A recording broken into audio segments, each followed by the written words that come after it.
नमस्कार मंडळी, मी डॉक्टर अंजुश लिमेटकर. आज बऱ्याच दिवसांच्या गॅप नंतर म्हणेन की काही विवक्षित कारणांमुळे आणि मध्यंतरी आपले सगळे जे सणवार चालू होते त्याच्यात भरपूर गुरफटून गेल्यामुळे असेल म्हणा, पण मला आपल्या भेटीला येता आलं नाही. त्याबद्दल मी सर्वप्रथम आपली दिलगिरी व्यक्त करते आणि आजच्या ब्लॉगला सुरुवात करते. माझ्या ब्लॉगचं नाव परत एकदा मोह मोह के धागे हेच आहे. म्हणजे मला आज सकाळी उठल्यावर एक अतिशय उत्कृष्ट असा एक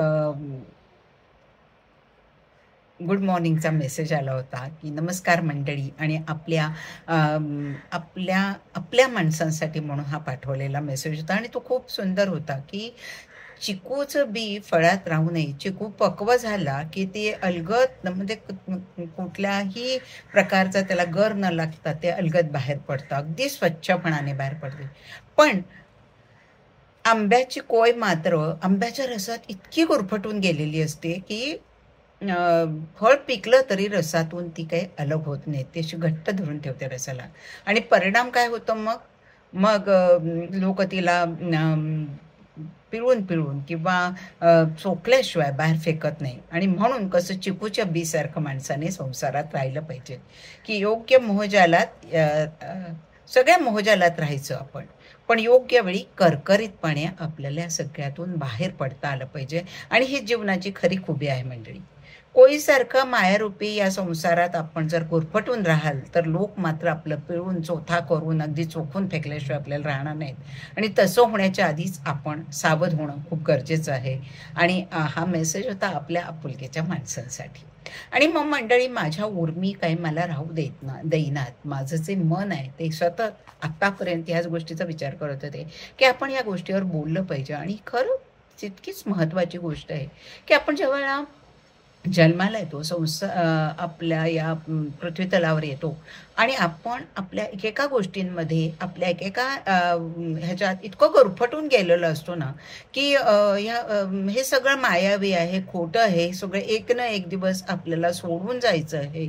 आणि हे सगळं आपल्यासाठी कायमस्वरूपी नाही आहे, ही पूर्णपणे आपल्याला जाणीव असून सुद्धा आपण की यावत चंद्र दिवाकर आपण इथेच मुक्कामाला असणार आहोत अशाच भावनेने आपण वागत असतो. किंवा अखंड चिरंजीवत्वाची पट्टी आपण बांधून घेतली आहे की काय, असा भ्रम पडावा इतका आपण या संसारात इतके गुंतून जातो, इतके मोहून जातो की मी सांगते ना, खूप गृहिणींचा असं आहे की माझा नवरा, माझा मुलगा, माझी सून, माझे नातवंड, माझी मुलं, माझी मुलगी, माझा जावई, माझे आई वडील, भाऊ बहिणी, आपले सगळे आप्तस्वकीय नातेवाईक, मित्रमैत्रिणी, या सगळ्यात आपण इतकं गुंतून जातो की आणि खूप आपण भावना प्रधान असतो आणि खूप भावना आपल्या म्हणजे सुखदुःखांच्या एकमेकांच्या आपण एकमेकाला जे काही सुखदुःख वाटत फिरत असतो, एकमेकांना सांगत असतो. आणि ह्याच्यात आपलं इतकं क्लोज बॉन्डिंग निर्माण होत असतं की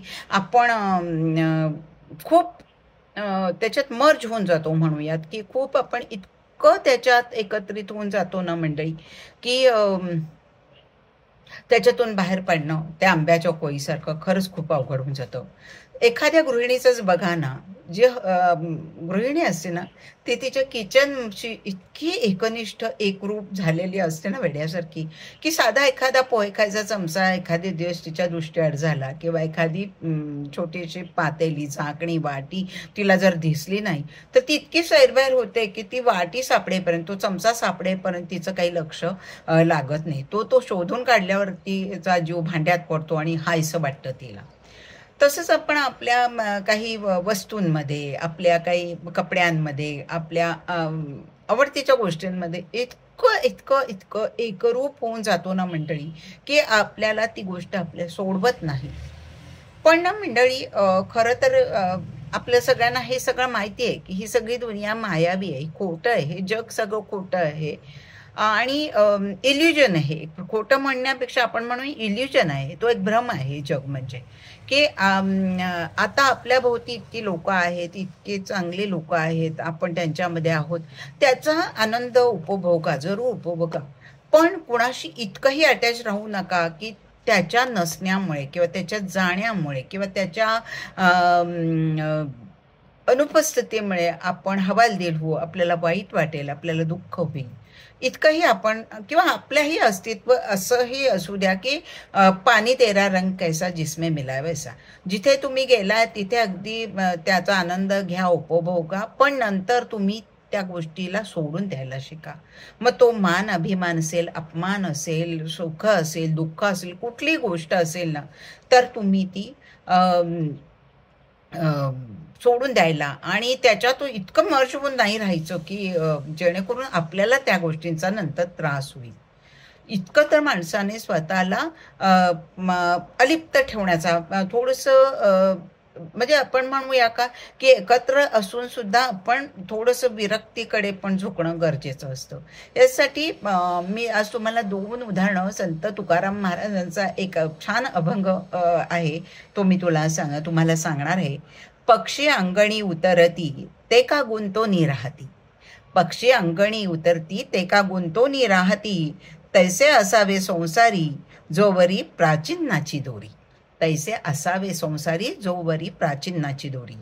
वस्तीवर वस्ती आला, वस्ती कर वस्ती आला, प्रातःकाळी उठून तो गेला, एका जनार्दनी शरण ऐसे असता भय कवण. इतकं माणसाला अलिप्त राहणं, इतकं माणसाला ह्या सगळ्यातून दूर राहणं किती अपेक्षित आहे याबद्दल संत तुकारामांनी आपल्याला की पक्षी अंगणात उतरतात, ते कुठले छोटे छोटे दाणे अंगणाच्या दारात पडले आहेत ते वेचण्यासाठी उतरतात, पण मग त्या अंगणात ते गुंतून राहतात का? मुळीच नाही. ते लगेच ते दाणा उचलतात आणि भुरकन उडून जातात ना. तसं आपण संसारात राहून इतकं असं म्हणजे अलिप्त राहता आलं पाहिजे, इतकं आपल्याला त्या चिकूच्या बीसारखं की स्वच्छपणे बाहेर पडता आलं पाहिजे या सगळ्या प्रसंगातून. अजून एक उदाहरण मी असं देईल की एकनाथ महाराजांनी 2 गोष्टी सांगितल्या आहेत की त्यांनी म्हटलंय की जागल्या कोण, जागल्याचे 2 अर्थ आहेत. जो स्वतः जागा आहे तो जागल्या आणि जो दुसऱ्यांना जागवितो तोही जागल्या.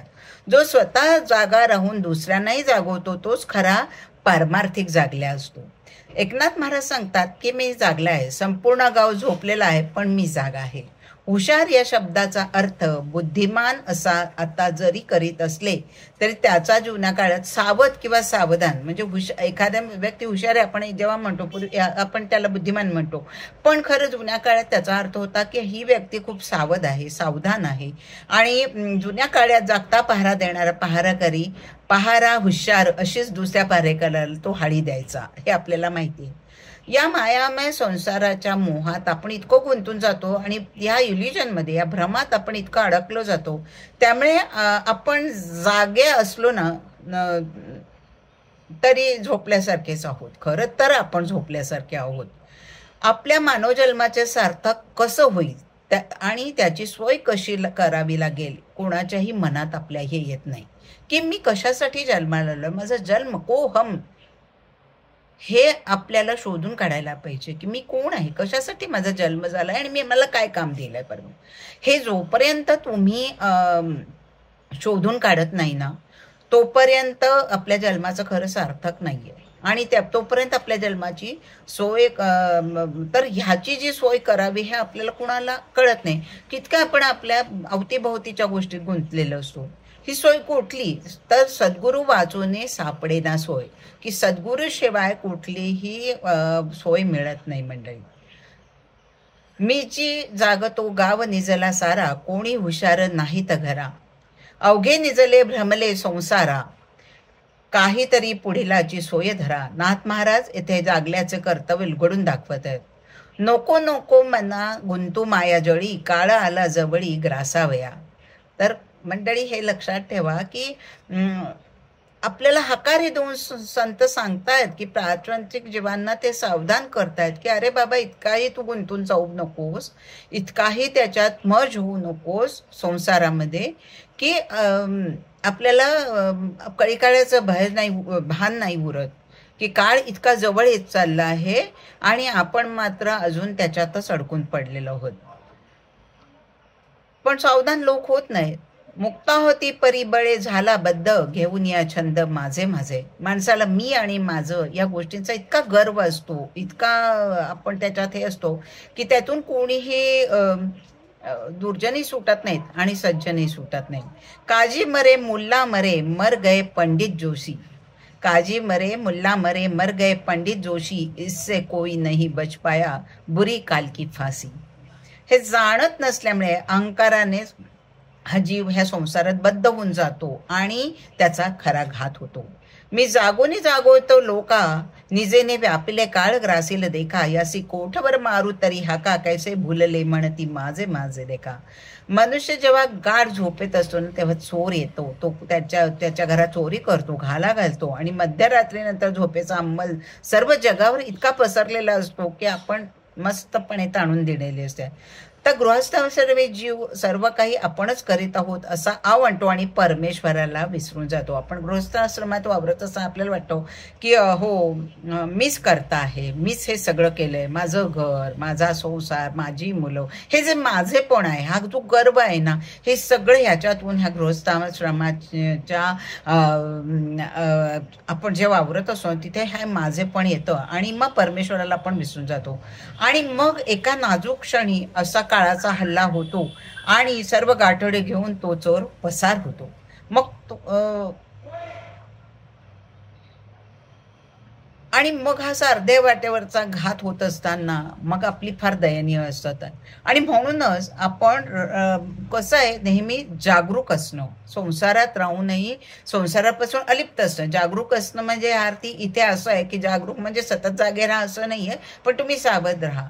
हे सगळा संसार जरी माझा असला, हा सगळं मी जरी माझं कमवलेलं असलं तरी मी ह्या जीवनात कायमस्वरूपी ह्या पृथ्वी तलावर राहायला आलेलं नाहीये किंवा मी काय अमरत्वताची पटवी काही बांधून आलेलं नाहीये. तर अशा वेळेला आपण त्या चिकूतल्या कोळीचं भान नेहमी लक्षात ठेवलं पाहिजे. आणि चिकूच्या कोळी कसं तो फळ पक्व झालं, फळ पक्व होईपर्यंत ती त्याला घट्ट बांधून असते, पण एकदा फळ पक्व झालं ना की ती त्याला सोडून देते आणि स्वच्छ अशी बाहेर येते. पण आंब्याच्या कोळीचं तेच विचित्रपण आहे की ती आंब्याचं फळ पक्व झालं तरी ते त्या रसात इतकी मर्ज होऊन जाते, इतकी एकरूप होऊन जाते की जणू काही आंबा आहे म्हणजे मी, असं तिचं अस्तित्व होऊन जातं. आणि मग तिची अवस्था कशी होते, ते लोक तिला पिळून काढतात, तिला चोखून चोखून खातात. आणि हे जर का आपल्या संसारात आपल्या बरोबर घडायचं नसेल तर आपण जागल्या होणं गरजेचं आहे. किंवा आपल्याला पक्षांचे दृष्टांत देऊन सुद्धा तुकारामाने सांगितल्याप्रमाणे की ठीक आहे, मला दाणा पाण्याची गरज आहे, मला ते केलं पाहिजे, तर त्याच्यासाठी मी अंगणात उतरणार आहे. पण किती 2 सेकंदासाठी तो दाणा मिळाला की मी परत माझ्या कर्तव्यात रममाण होणार आहे. आपलं कर्तव्य काय आहे तर परमेश्वराशी एकरूप होणं, एकतान होणं, त्याच्याशी तद्रूपता साधणं, हे फार जीवनाचं मोठं तत्वज्ञान आहे. आणि म्हणून ज्या कामासाठी आलो आहे आपण ते काम करताना सतत परमेश्वराचं स्मरण राहणं, त्याच्याबरोबर आपण एकरूप होणं, एकतान होणं ही खूप गरजेची गोष्ट आहे मंडळी. आणि ही ज्याला समजली ना तो खरा भाग्यवान किंवा तो खरा हुशार किंवा तो खरा बुद्धिमान किंवा तो खरा सावधान असं आपण म्हणू शकतो. म्हणजे तुम्हाला हा कसा विचार वाटला तो मला जरूर कळवा. आणि माझे नवनवीन अशाच प्रकारच्या वेगवेगळ्या विषयाचे व्हिडिओ पाहण्यासाठी माझं जर का चॅनल सबस्क्राईब केलं नसेल तर ते जरूर करा. बेल आयकॉन दाबा, म्हणजे तुम्हाला माझे नवीन नवीन व्हिडिओ आले की त्याचं नोटिफिकेशन मिळेल आणि तुम्ही त्यावेळी ते व्हिडिओ पाहू शकाल. नमस्कार.